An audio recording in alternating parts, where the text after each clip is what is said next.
from New York strictness. Thank you, Mr. Chairman. First, I want to express my condolences to Mrs. Malinowski. I'm terribly sorry for your loss and for what you had to endure that day. I do want to get into some of the details because I think they're very important. It was actually, you know, the search warrant affidavit, without going into great detail, demonstrates that Mr. Malinowski did purchase 142 guns from 2019 to February 27, 2024. He resold at least 9, because we have the 6 plus the 3 to the undercover firearm. He also had, at various times, at various gun shows, 12 or 13 firearms on the table to be sold, and he offered one witness, who was the one convicted of robbery and therefore was a prohibited person, many more firearms than what he purchased. Many of these firearms were purchased just days before they were sold. So whether or not you want to assert, Mr. Cummins, that this was a hobby of his, you agree that there's certainly probable cause to believe that he was selling guns to individuals without a license and without performing a background check because he didn't have a license. There's no allegation that he knowingly sold a gun to anyone that was prohibited.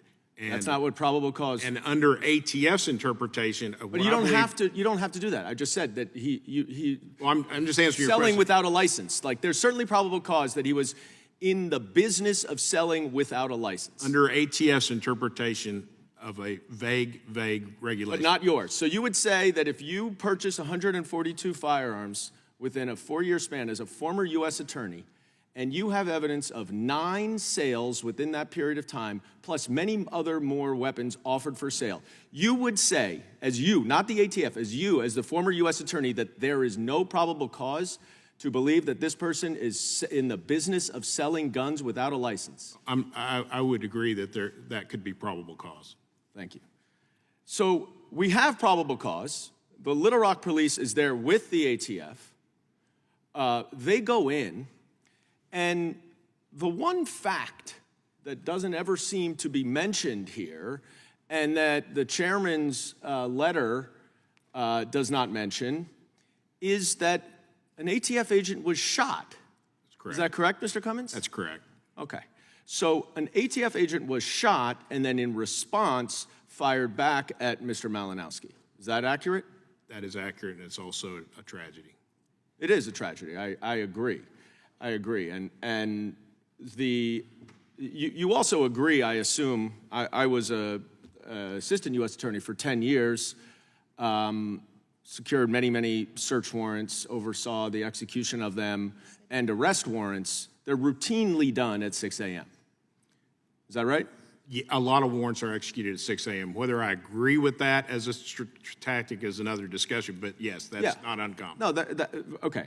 I want to understand that we're making a big deal out of the 6 a.m. here, but that is the standard time that law enforcement executes arrest warrants and executes search warrants. So I certainly am sorry that this is a tragedy that Mr. Malinowski died. I'm also sorry that Mr. Malinowski shot an ATF agent during a search. And I think if he were truly not in the business of selling firearms, the way to respond to a search warrant is to allow your house to be searched and to cooperate. But it is insane to me that we are sitting here criticizing the ATF because they retaliated with deadly force after someone shot an agent. That is what happened here. This was not an out-of-the-ordinary execution of a search warrant. This is standard operating procedure. Mr. Cummins acknowledges that there was probable cause to do it. And now there is an investigation of this incident. Is that right, Mr. Cummins? There has been an investigation that's been handed over to the local prosecutor. So the local prosecutor's investigating it, and you know as a prosecutor that none of the witnesses or the relevant people involved are allowed to discuss this publicly while an investigation is going on, correct? I don't know what the policy of ATF is on that. Well, was it your policy as a prosecutor? It certainly was mine. Witnesses do not talk to the public while there's an investigation going off. One last question. As a U.S. attorney, did you ever send a notification to a target of yours who's buying 140 guns, selling at least 9 of them, that, hey, you're under investigation, just a heads up? I hope I would have, yes. You would have? You would have reached out and said, hey, by the way, I'm investigating. So you can go ahead and destroy and hide all the evidence? You would have done that? You notified the targets that you would have? The gentleman has expired. The gentleman from North I yield back. The gentleman from North Carolina is recognized for 5 minutes. Mr. Cummins, with